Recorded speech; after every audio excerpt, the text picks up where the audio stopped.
नमस्कार. UK Marathi story वर्ल्डमध्ये तुम्हा सर्वांचं मनपूर्वक स्वागत आहे. कथा आवडत असल्यास कथेला लाईक करा, कमेंट सेक्शनमध्ये जाऊन स्वाईप करून हाईप बटन दाबा, कथा शेअर करा आणि चॅनलला नक्की सबस्क्राईब करा. विधी लिखित भाग 27. वीणाने डोरबेल वाजवली तसे काही वेळातच एका स्त्रीने दरवाजा उघडले. वीणा पाणावलेल्या नजरेने त्यांना बघू लागली तर त्यांच्या डोळ्यात गोंधळलेले भाव होते. कोण आपण? कुंदाताईने विचारले. वीणा कातर स्वरात बोलली. तसे त्या सुन्न झाल्या. कुंदाताईने भिरभिरत्या नजरेने बाहेरचा आढावा घेतला. तू तू इथे काय करतेस? त्या चिडून पण दबक्या आवाजात बोलल्या. तसे त्यांना बघून हळवी झालेली वीणा भानावर आली. का? मी इथे नाही येऊ शकत? अरे माझेही घर आहे भाई. विद्युतचे हात पकडून वीणा कुंदाताईच्या बाजूने आत आली. सर बसा, मी तुमच्यासाठी पाणी घेऊन आले. आत येताच वीणाने तिची गॉगल आणि दुपट्टा काढून घेतले. कुंदाताईने घाबरून दरवाजा लावून घेतला. वीणा किचनच्या दिशेने जाऊ लागलीच की कुंदाताईने तिला अडवले. तुला सांगून समजत नाही का ग? तुझा आमच्याशी आता काही संबंध नाही, मग का परत आलेस? कुंदाताईने तिचे दंड आवडून घेतले. ते बघून विद्युत तिच्या जवळ येणारच की तिने नजरेनेच नकार दिला. कुठे ती 2 खोल्यांची कुडाची झोपडी आणि कुठे हे आलिशान घर. वा, मानावं लागेल तुम्हाला. माझ्याशी भलेही नाते तोडले पण माझ्या जीवावर तुम्ही प्रगती मात्र खूप केली. कुंदाताईच्या डोळ्यात बघत वीणाने त्यांचे हात झिडकारले. वीणा एकटक त्यांना बघू लागली. कुठे गळ्यात काळ्या मण्याची सर असायची, आज सोन्याचे छोटे मोठे मंगळसूत्र होते. कानातही सोन्याचे टॉप्स, हातात सोन्याच्या बांगड्या. कधी काळी अंगावर फाटकी रंगहीन झालेली साडी असायची, आज नवीन कोरी तेही महागातली साडी अंगावर होती. त्यांना बघून वीणा तिरकस असली. तिची नजर बघता कुंदाताईने नजर झुकवली. तू काळजी करू नकोस. तसेही मी आता तुमच्याशी नाते जोडायला नाही आले. बस मला माझ्या काही प्रश्नाची उत्तरे हवी आहेत. वीणा त्यांच्या डोळ्यात बघत बोलली. तेव्हाच दरवाजा उघडण्याचा आवाज आला. नागसेन त्यांच्या कामावरून परत आले होते. तालुक्याच्या ठिकाणी राशनचे होलसेल दुकान होते त्यांचे. हाताखाली कामं करायला 3-4 गडी माणसं. अरे वा, परमपूज्य पिताजी, तुम्ही आलात होय. बरं झाले. मग आता माझ्या प्रश्नाची उत्तरं तुम्ही दोघे मिळून देता की एक एक करून? वीणा त्यांना बघत हसत बोलली. तुझी हिंमत कशी झाली इथे येण्याची? नागसेन रागाने लालबुंद होत तिला बघू लागले. अरे, तुमच्या दोघांचे विचार किती जोडतात ना. तुमच्या बायकोनेही सुरुवातीला असेच विचारले. वीणा हसतच बोलली.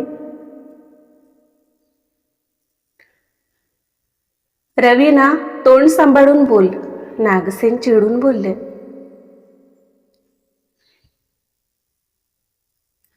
रवीना? कोण रवीना? वीणा गंभीर नजरेने त्यांना बघू लागली. आत्ताच्या आत्ता तू माझ्या घरातून चालते हो. आम्हाला तुझे हे काळे तोंड बघायची इच्छा नाही. नागसेन निर्विकार नजरेने तिला बघू लागले.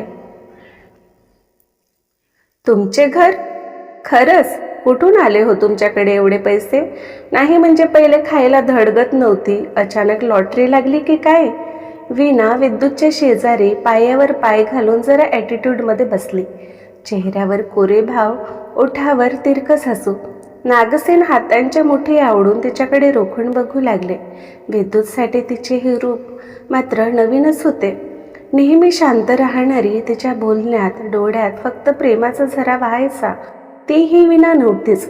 स्वतःच्या आईबाबाविषयी एवढा तिरस्कार. हे इज्जतदार लोकांचे घर आहे. इथे तुझ्यासारख्या बाजारू मुलींसाठी काही जागा नाही. नागसेन चिडून बोलले. तसे विद्युतच्या मुठी आवडल्या. त्याच्या हाताच्या नसा टम्म फुगलेल्या, तर चेहऱ्यावर रागीट भाव. वीणाची नजर त्याच्यावर पडली तसे तिने त्याच्या बोटात तिची बोटं गुंफली. विद्युतने चमकून तिला पाहिले. तिने नजरेनेच त्याला शांत राहायला खुणावले, कारण तो त्याचा राग नवीन लोकांवर काढू शकत नव्हता आणि एवढा राग त्याच्या तब्येतीसाठी योग्य नव्हते. तिचा आश्वासक स्पर्श आणि त्याचे वाढलेले हार्टबीट नॉर्मल झाले. अच्छा, तुमच्या नजरेत मी बाजारू आहे, पण मला बाजारू कोणी बनवले? वीणाचा प्रश्न, आणि नागसेनने नजर फेरली. मी ऐकले होते आई बाबा त्यांच्या मुलासाठी काहीही करू शकतात, कुठल्याही संकटातून बाहेर काढू शकतात, मुलांच्या सुखात त्यांचे सुख. आणि बघा माझे नशीब किती थोर, जे तुम्ही माझे आई बाबा आहात. मुलगी भरकटलेली दिसली, तिला योग्य मार्गावर आणायचे सोडून तुझी जशी इच्छा तू जग म्हणून मला रानमोकळे करून दिले. वीणा तिच्या आईबाबांना एकटक बघू लागली. त्यांनी मात्र नजर झुकवली.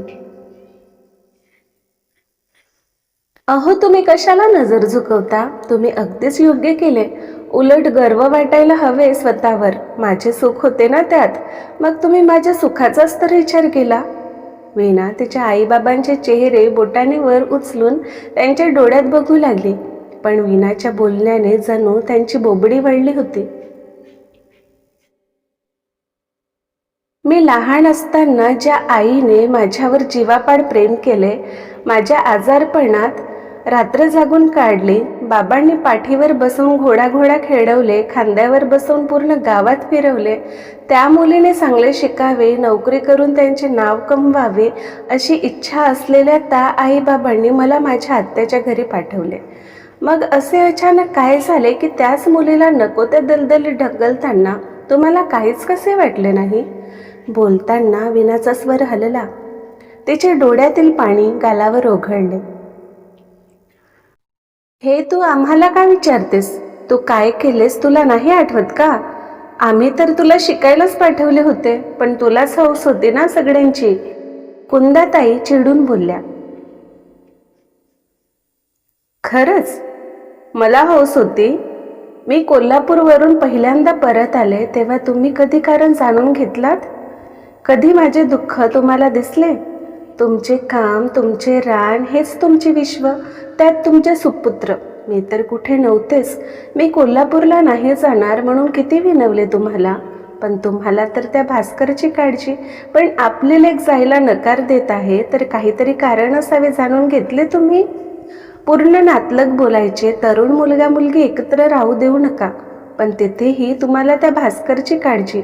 तुम्ही कधी माझा विचार केलेच नाही, माझी काळजी केलीच नाही, नाही कधी माझ्यावर विश्वास ठेवला. वीणा चिडून बोलली. डोळ्यातून पाणी वाहत होते, पण डोळ्यात राग स्पष्ट दिसत होता. तिचे लालसर डोळे मराठी दाम्पत्यावर स्थिरावलेले. तिचा प्रत्येक शब्द, तिचे प्रत्येक आरोप अगदीच खरं होते. नागसेन कुंदाने एकमेकांना पाहिले.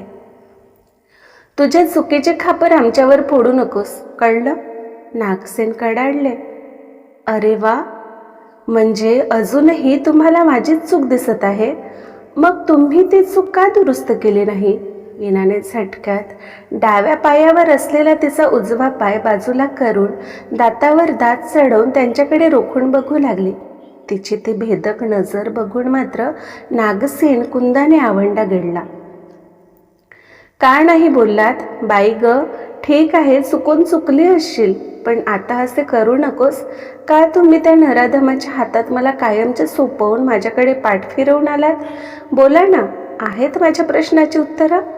नागसेन कुंदाला अजूनही शांत बघून वीणाचा राग अनावर होऊ लागला.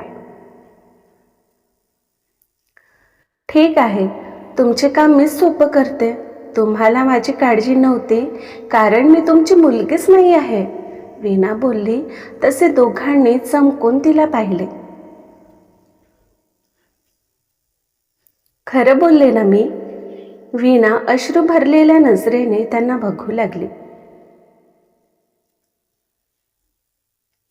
म्हणून तर कधी तो भास्कर, त्याचे मित्र, त्याने आणलेले विचित्र ग्राहक रोज माझ्या शरीराचे लचके तोडत होते, पण तुम्हाला कधी माझी दया आलीच नाही. तुम्हाला माझ्यावर तर जाऊ द्या, तुमच्या स्वतःच्या संस्कारावरही विश्वास नव्हता. पण तुम्हाला तरी काय म्हणायचे? लालच मोठमोठ्यांना बिघडवत असते. त्यात तुम्ही तर गरीब होतात. मुलाला उच्च शिक्षण द्यायचे, स्वतः सुखात जगायचे. स्वप्न तुमचे. भास्कर सारख्या आळशी माणसाची पैसे छापण्याची मी मशीन, त्यात तुम्हीही हात धुवून घेतले. पण कधी विचार केले तुम्ही हे ऐशो आरामाचे आयुष्य जगत आहात त्यासाठी मी किती यातना भोगले? वीणा कातर स्वरात बोलली.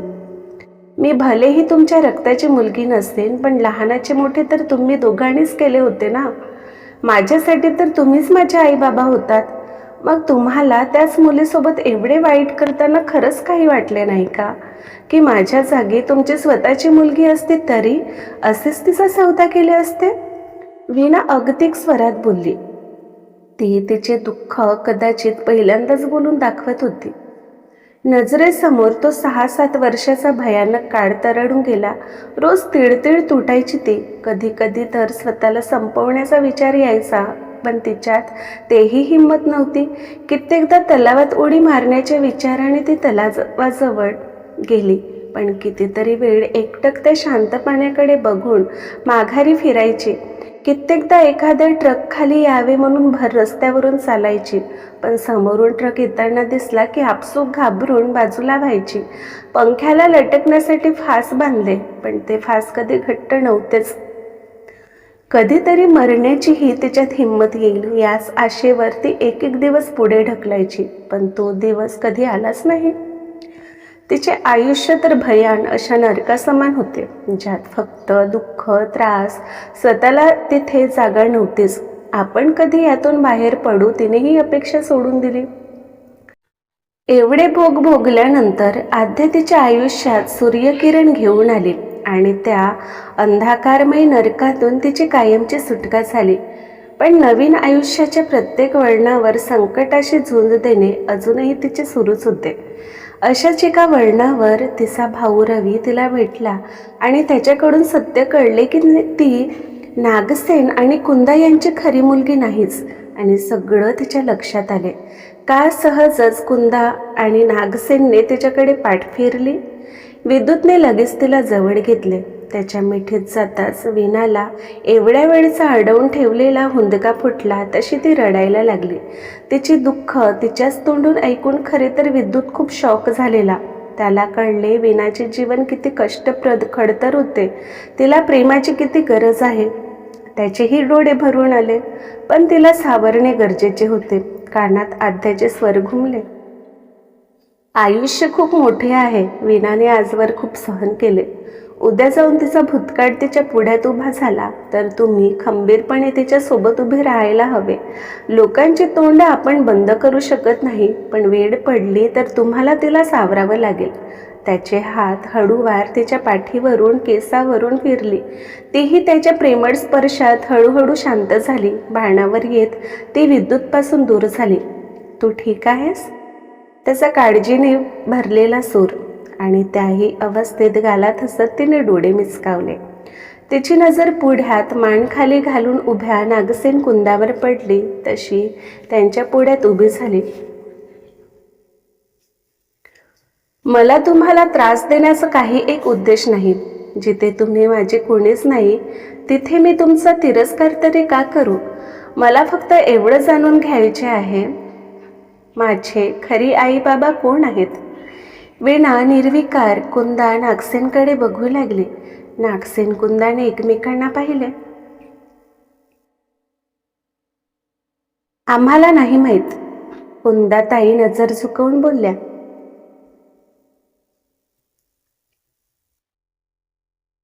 माहीत नाही म्हणजे? तुम्ही मला रस्त्यावरून उचलून आणलात की कुठल्या अनाथ आश्रमातून? वीणा विचित्र नजरेने त्यांना बघू लागली.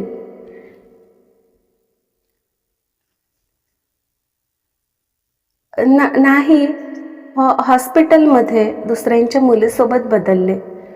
कुंदाताई इकडे तिकडे बघत घाबरून बोलल्या आणि वीणा शॉक झाली. मुलींची अदलाबदली? कोण होते ते? वीणा दुःखद स्वरात बोलली. तिला वाटले तिचे खरे आई बाबाही यांच्यासारखेच असावेत. ते नाही माहिती, कुंदाताई बोलल्या. वीणाला आता काय बोलावं कळतच नव्हते. एवढ्या अपेक्षेने ती तिच्या आईबाबांविषयी माहिती करायला आली होती, पण इथेही निराशच पदरी पडली. ती शून्यात नजर लावून सोफ्यावर बसली. तिला तसे बघून माहीत नाही कसे कुंदाताईने पुढे बोलायला सुरुवात केली. तू तू खूप श्रीमंत घरची मुलगी आहेस वीणा, कुंदाताई बोलल्या. तसे तिने आश्चर्याने त्यांना पाहिले. म्हणजे? तुला माहीत आहे ते कोण आहेत, कुठे राहतात, त्यांचा ॲड्रेस तुला माहीत आहे का? वीणाच्या डोळ्यात चमक आली. तुम्ही घाबरू नका. मी तुमच्या मुलीचा अधिकार नाही हिरावून घेणार.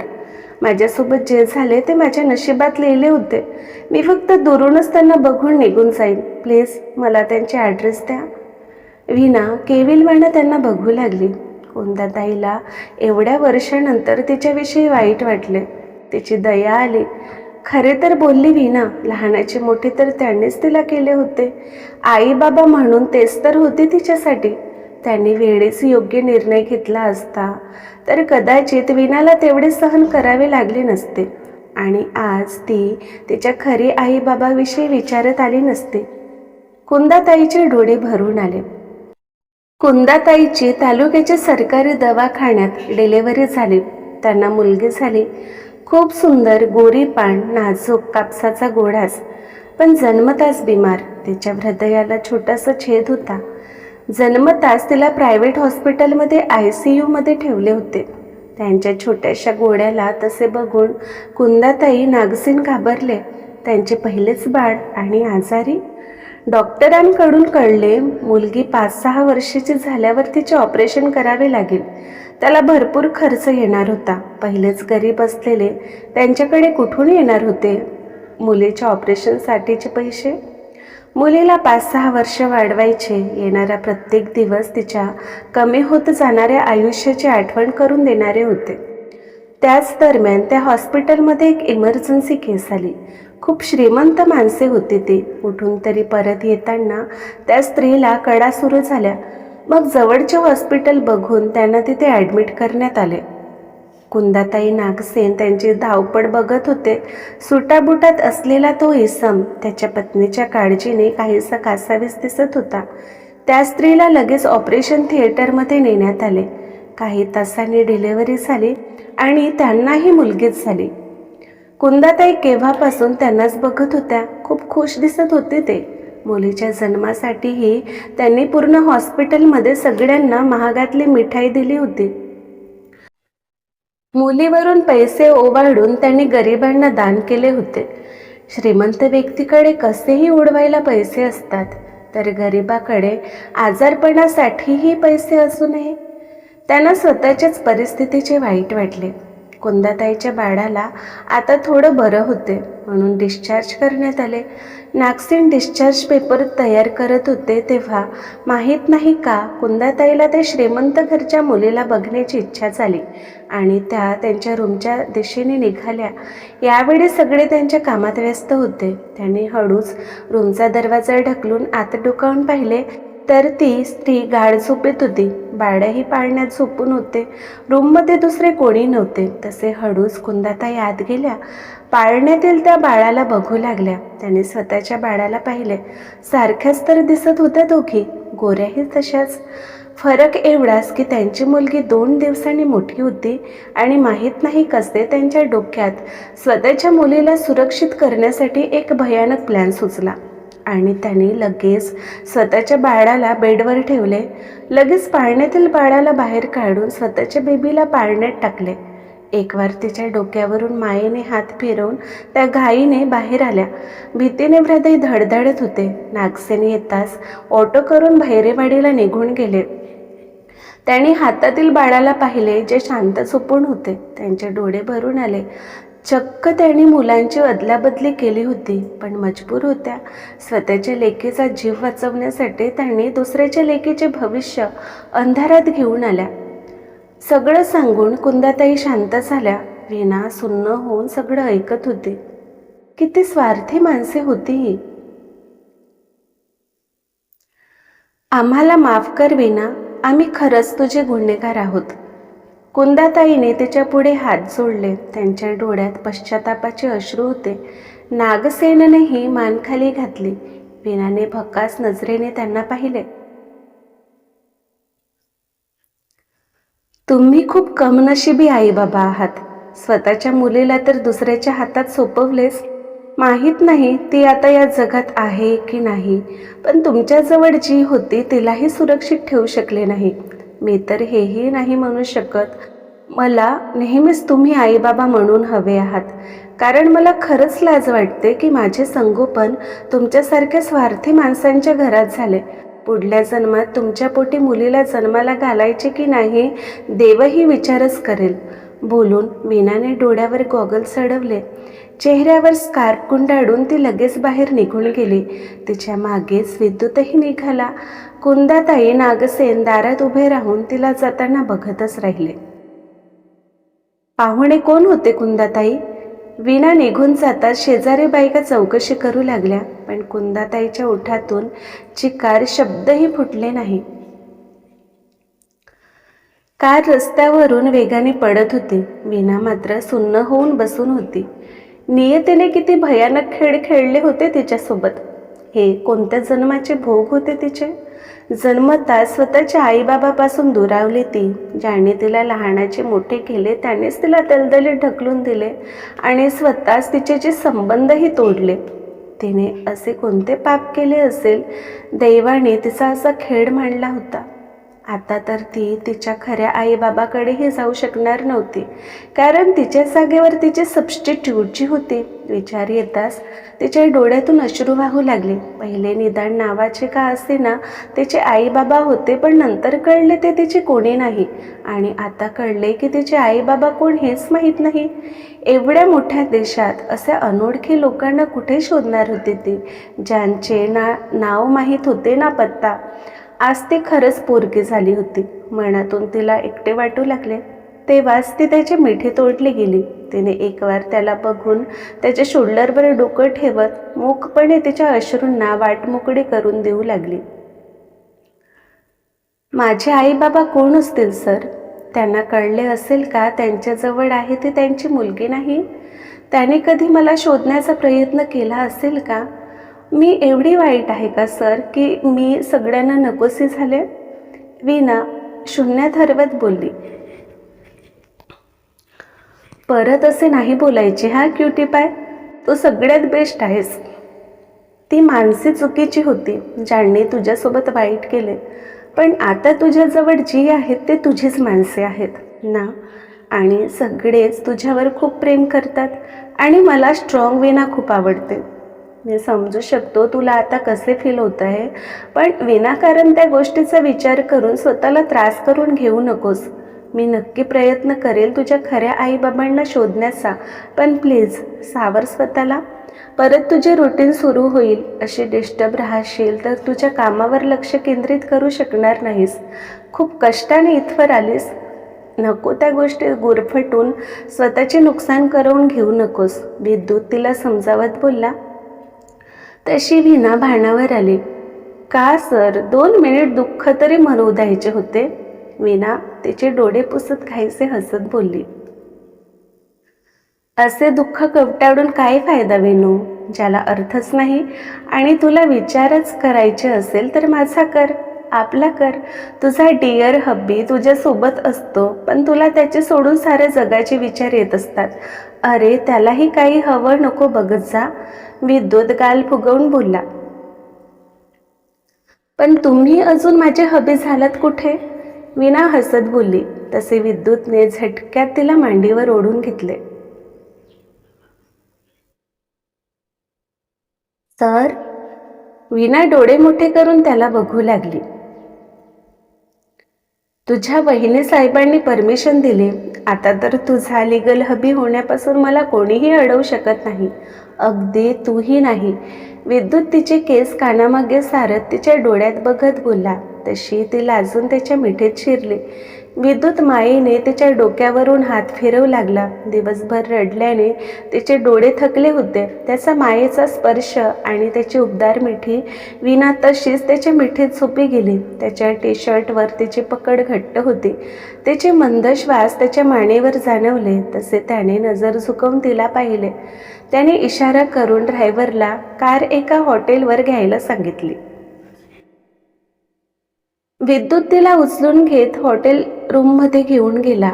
तिला बेडवर ठेवून तिच्या अंगावर पांघरून ओढून दिले. तोही फ्रेश होऊन तिच्या शेजारी आडवा झाला, पण झोप काही केल्या येत नव्हती. कानात विनाचे ते दुःखद शब्द, तिचा आक्रोश घुमत होता. कुंदाताईने सांगितलेली कथा किती भयानक होतं सगळं. भलेही परिस्थितीने मजबूर होते, पण आई वडील म्हणून ते हरलेच होते. त्यांचा छोटासा हव्यास, पण एका निरागस मुलीचे आयुष्य मात्र पूर्ण बर्बाद झाले होते. तेव्हाच विनाचा हात त्याच्या पोटावर आला आणि तो भानावर आला. त्याने लगेच तिला मिठीत कवटाळून घेतले. तू खूप स्ट्रॉंग आहेस क्युटी पाय. मला तुझा खूप अभिमान आहे. यानंतर तुला प्रत्येक सुख मिळेल ज्याची तू हकदार आहेस. तुला एवढे प्रेम देईन की तुला कधी जुन्या घटनांची आठवणही येऊ देणार नाही. विद्युतने तिच्या कपाळावर ओठ टेकवले आणि तोही झोपेच्या अधीन झाला क्रमशः. तर आजचा भाग कसा वाटला कमेंटमध्ये नक्की सांगा. लवकरच भेटू पुढील भागात. नमस्कार.